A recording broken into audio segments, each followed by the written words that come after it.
دوستان عزیز قرار داریم در شومی سفیددره و هم صحبتی من هستند فرزانه خورشید. سلام علیکم بار دیگر. سلام علیکم. احساسات چگونه است در سال 2020 سراییدن در این بسیار هوای سرد؟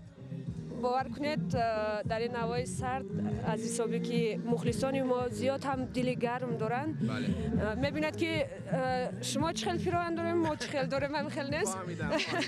به همین خاطر گرمی مخلصان، گرمی عشق و گرمی وطن زیبا از این ما هیچ وقت سردم نمیخوریم، هوا را خنکش هم حس نمیکنیم. واقعا درست است. و خب رحمت کلان دوستان عزیز، این دخترچه فرزانه خورشید بود. تشکری زیاد.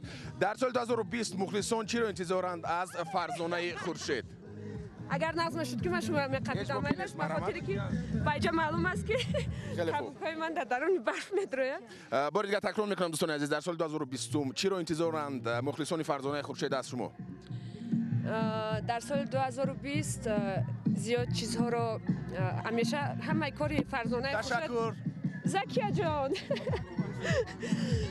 همه کاری فرزانه خورشید مخفی است، اما گفتنی هستم که انتظار باشد بازم انتظار باشد. تشکر زیاد دوستان عزیز. گفتم که در سفیددره قرار داریم و هم صحبت من بودن فرزانه خورشید و دختر فرزانه خورشید ما رو نمیموند که صحبت را تا آخر رسونیم. به هر حال تشکر زیاد، خوش آمدید. زنده باشید. سلام. سلام. تو چه نام داری؟ زکیه. تو دختر کی میشوی؟ دختر فرزانه. کدام فرزانه؟ فرزانه خورشید. خب کدام سرودی مادرت رو بیشتر دوست می‌داری؟